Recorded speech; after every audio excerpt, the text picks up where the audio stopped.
Greetings, fellow carbon-based bipeds. I am Scott Rose, and you are watching Explosions and Stuff. Today, I'll be reviewing the 2015 film Turbo Kid, starring Monroe Chambers, Lawrence Leboeuf, Michael Ironside, and Aaron Jeffrey. An overview of the movie? In the post-apocalyptic future of 1997, a teenage orphan scavenges as a means of survival. After his newly made friend is kidnapped, he becomes a superhero in order to save her. However, the act of doing so sets him up on a roller coaster ride of adventure as the gang leader Zeus demands his revenge. The pros of this movie? Well, first of all, this movie is like a love letter to movies from the 80s. Those post-apocalyptic future movies from like the early and mid-80s. This movie is absolutely a love letter to them, from the set design to the props. The soundtrack in this movie was amazing. It was all electronic synth. While most people would not like that, it fit the theme and the plot and the general tone of this movie beautifully. This movie looked and sounded fantastic. For what the movie was, it was a low-budget movie. This movie was very well acted, especially Lawrence Leboeuf. She really made this movie. She stole the show with the way she portrayed the character of Apple. It was just fantastic. And also, this movie had a lot of just little things that made it stand out. Like the fact that everyone rode bicycles, which made so much sense when you think about it. This is a post-apocalyptic, post-nuclear wasteland. They're not going to have cars. They're not going to have gasoline. They aren't going to be able to use cars. They have to have some sort of vehicle, some sort of transportation that doesn't run on gasoline and that won't break down. Bicycles are a logical choice. So the fact that they used bicycles was amazing. This movie also had a lot of just 80s style special effects that made it look like a lot like a movie that was made in the 80s, which I absolutely loved. This movie had great practical effects from the blood and the wounds and all that stuff. It just looked fantastic. The cons of this movie? Well, yes, most of the special effects in this movie, most of the digital effects, had that 80s look to them. A lot of them didn't. For example, they used so many digital squibs in this movie.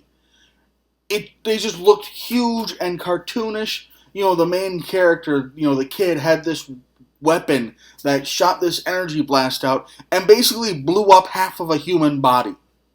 And as a result, there was this massive splatter of blood, but they couldn't afford to do it practically, so they used a digital squib. I get that logic. I get the idea behind it. But it looked too modern. It looked out of place. It really took me out of the theme of the movie. This movie had that great 80s feel to it. And then they have digital squibs, which destroyed that 80s feel. It's like, oh, this was a recently made movie. It wasn't made in the 80s like I had been led to believe and felt how this movie felt the whole time I've been watching it. It was made recently. That really took me out of the movie. That really hurt it, in my opinion.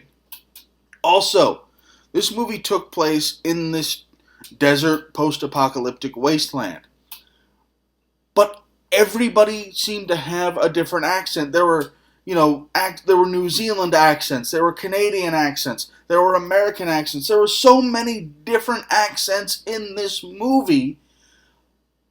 They're all from the same place. Why the hell does everybody have different accents?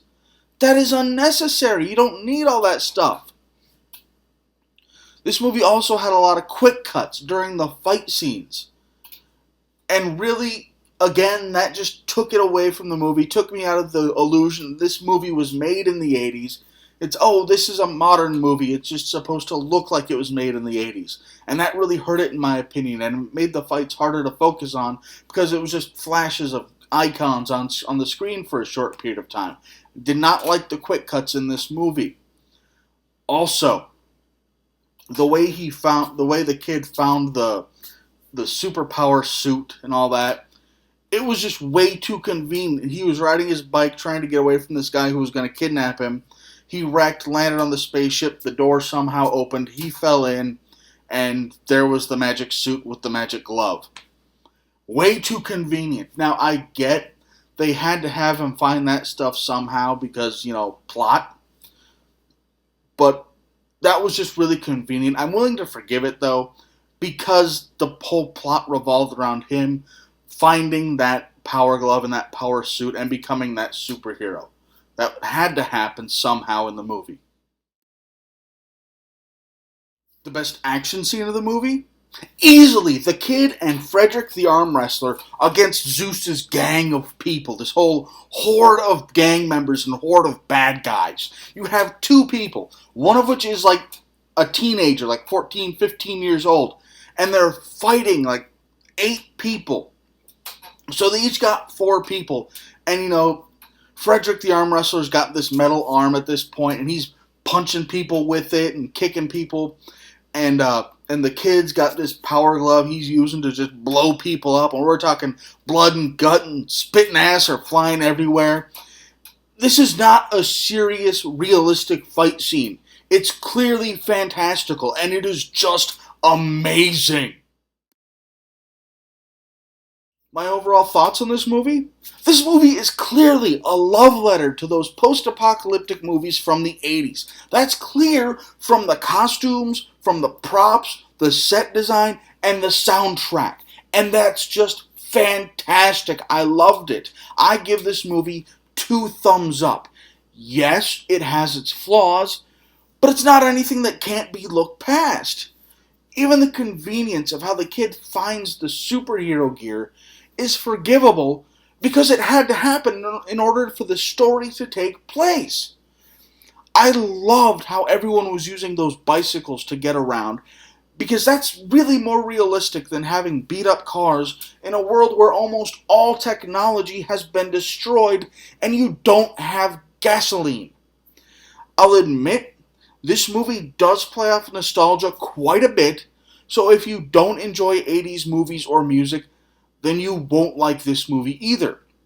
But if you do enjoy those movies, I am positive you will love Turbo Kid. Thanks for watching. If you enjoyed this video, please feel free to like it and subscribe to my channel for new action movie reviews posted every week.